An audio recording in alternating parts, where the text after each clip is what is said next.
thank you for watching this next video on my YouTube channel. If you haven't subscribed to this channel, just hit the subscribe button and that'll give you the videos as they come out. And I appreciate if you watch the first video on effort. If you haven't, still go back and watch that one. This month's video is going to be what I call mind myths. I'm going to talk about several myths that apply to how we either think about our brain or how we behave, and how that might prevent us from becoming the best drummer we can be and the best drum teacher that we might want to become. So the first idea, the first myth I want to dispel is the myth that we only use 10% of our brain.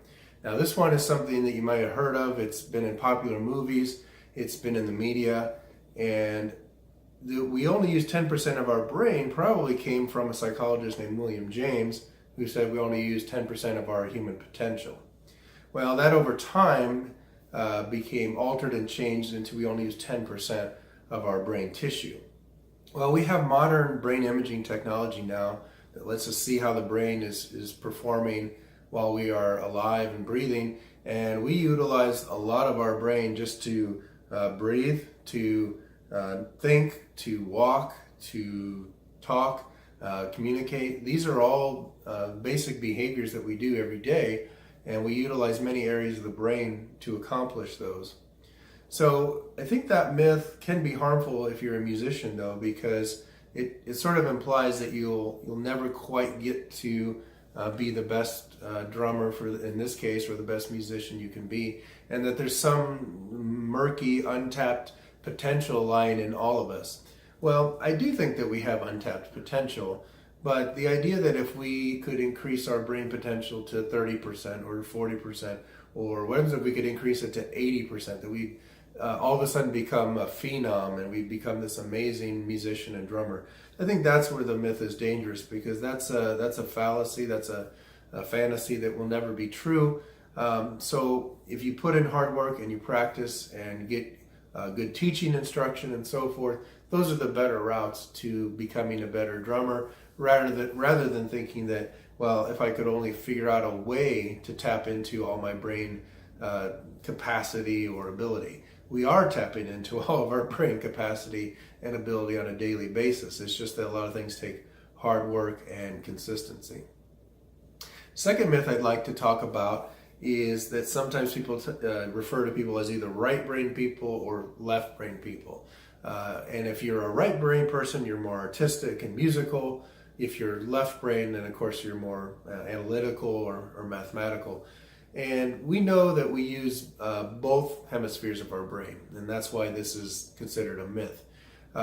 There is some evidence that we use different hemispheres for certain behaviors more than others, but as a drummer and a musician, yeah, sure, you want to be artistic and creative, tapping into that right side, if you will.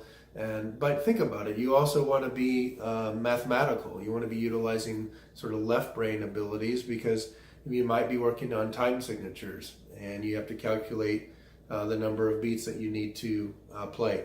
Maybe you're working on musical note subdivisions. No, that's a very mathematical approach. So the idea is that you want to be utilizing both hemispheres of your brain as much as you can. Be creative, be artistic, but also think about being mathematical. Think about how you can utilize beats and rhythms that tap into your mathematical skills. So I always tell people to try to use both hemispheres of your brain, which is what we're truly doing all the time. And a little side note, neuroscientists know that the right and the left hemispheres of the brain are actually connected with a thick band of fibers. We call this the corpus callosum. And it seemed pointless if we had this thick band of fibers that unifies our two hemispheres. If it seemed kind of pointless that if we only use one side of our brain or the other, why would we have that band of fibers that allows the neural signaling to go back and forth between each hemisphere? So we're definitely utilizing both hemispheres of our brain, and I ask you to think about how you can do that in your music playing. The third myth that we want to talk about is the idea of the Mozart Effect. Some of you have heard this one, and that's that if you play classical music to a child, maybe even a developing child in utero, that you'll increase their intelligence and they may even become great musicians. This is maybe one of the more harmful myths, because people believe that if they played music to their child in utero, that it would cause this tremendous increase in intellectual ability. And the original studies that showed this effect were actually showing a very small, modest difference in intelligence as a result of listening to music. And it's in a very narrow area of ability, such as like spatial intellect and spatial reasoning. This is a little more harmful, like I said, because people were playing music to children in the developing uterus, and the sound waves reverberate in the womb, and it can actually cause stress and discomfort for the developing child, and it should be avoided. So again, this is another idea that if we somehow passively do something, we're going to greatly increase our brain abilities, our intellect, our musical abilities. And again, a myth that needs to be debunked, because hard work, consistency, practice, these things that we hear from people all the time, those are the true mechanisms for getting better. Anything that's very, very passive, such as just sitting and listening to music and expecting a great outcome out of it, is kind of a fantasy world in terms of how our brain is doing things. So I just want to make note of that and challenge you to work as hard as you can and be more active rather than passive. I'm not saying that listening to music is a bad idea. I'm not saying that just sitting down and relaxing and listening to your favorite music is bad. That's definitely not a bad thing. The bad thing is, or the incorrect thing is, to think that passively doing something will greatly change our brain and our abilities. That part of it, I think, does need to be challenged, because we know that just consistent hard work, effort, practicing, engaging as much as we can in the skills that we want to do and get better at, the more active we can be, the more the brain responds to that. The next myth I'd like to talk about is an interesting one, and it's one that I even hear a lot from students, and I think, believed it for a long time. And that's the idea that if you're having a bad day and you're stressed, the best way to relieve that stress and anger is to pick up the sticks, go down to your drum kit, and just play as hard as you can, and just let all that anger out, let blow off all that steam, if you will, and just play your drums. Now, I think it's good to do that. I think there is times where it's needed. I've definitely done that. I know I experienced that myself. But in terms of psychology, I want to throw this at you. There's this notion that catharsis, this is a term that Freud used a long time ago, that catharsis, letting out anger and letting out hostility, will actually cause you to be less stressed and will cause you to figure out how to deal with your anger and your stress. That is a myth.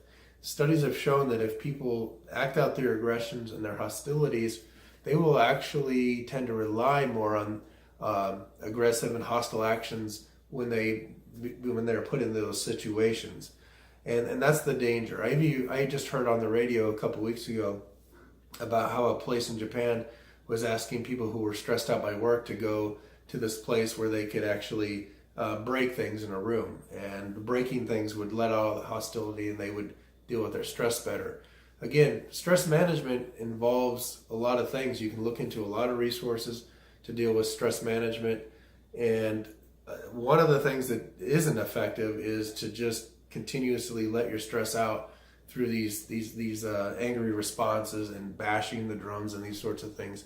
What that will teach you is to just become angry. When you are angry, you will play angry. You'll play very hostile. Some types of music do kind of require that. I understand that. But the idea that you're going to feel better, or you're going to manage your stress long term because you go down and let out that aggression every single time on your drums, probably is not a very good long-term strategy. So as a student out there, or even as a teacher, try to promote the idea of utilizing more conductive, more conducive ways of letting out your stress. There's a lot of good things: exercise, meditation exercises, but yeah, physical exercising, even just enjoying a little bit of walking outside, getting fresh air and so forth. There's a lot of things that you can do, and I'm not advocating or subscribing one thing to you, but look into those things, and there are probably things you're doing already. Utilize those more than this cathartic method of just pounding your anger out of you, because it probably won't cause that. It'll probably cause the opposite, which is you'll be more angry over time. Okay, the last concept or the last myth that I want to talk about is this idea of the 10,000 hour rule. I've heard this talked about in a lot of drumming podcasts and videos, and that's to become an expert at the drums. You have to put in at least 10,000 hours of playing or experience to become an expert. Now, Malcolm Gladwell's book called Blink talked about this, and I want to be clear that in psychology, we understand that becoming an expert takes time, and it may require about 10,000 hours, but it's more important that you take that 10,000 hours and make it very, very important and actually do very specific types of practice. If you practice something wrong and incorrectly for 10,000 hours, you're not going to become an expert. That's the point. You will condition yourself to do incorrect patterns and behaviors that you'll be the expert in the incorrect playing. So doing something consistently, doing it correctly, and doing it that way every single time is the whole point. As a drum teacher, that's a very good point for you to think about with your students. Get your students to do their rudiments or their drumming exercises correctly and precisely, and then encourage them and watch them do that every single time. That over time can create expert-like behavior. But if you aren't sure what to do and you do something wrong and you just continue to do that wrong, and all of a sudden you are at several years down the road of doing something wrong, that won't make you the expert. Again, that can basically make you someone that does something just wrong very well. And we don't want to obviously be in that situation. So the 10,000 hour rule probably needs to be looked at as a myth and needs to be reevaluated. 10,000 hours of very good, precise, correct practice is probably the better notion there. So today I've talked about different myths. These are myths about our brain in terms of how our brain works and how it affects our behavior. Some myths are not harmful. I think some myths are just ideas and things that we think about, and they really pose no harm. But some of them do need to be really thought about. The Mozart Effect, that cathartic method I was talking to you about, those two come to mind as myths about our brain and our behavior that psychologists are trying to show to be incorrect, and is something that could actually be harmful to you. The other myths, I'd ask you to just work on and think about those during the next month. If you're a teacher and a student out there, if you have questions about how this works or how you're thinking about that, feel free to email me. My email will be on the screen now, and get a hold of me. There's a PDF of some of the videos that highlight these myths, and I can give you that resource if you just click the link there. Or if you just want to email me, I can send you a PDF file, and that way you can look at the information and not always have to go back to the video. So I hope you enjoyed this next video on these myths. Please subscribe to my channel, and I'll continue to put these out for you. I hope that you're getting something out of them. Any feedback would be great to hear from you. And next month I'll come back with another video that'll talk about some aspect of our brain or our behavior that can make us a better drum teacher and a better drummer. And it'll continue to work on this idea that there's one thing that you can take from these videos that will help you become the best player you can be. Thank you for watching, and we'll see you back here next month.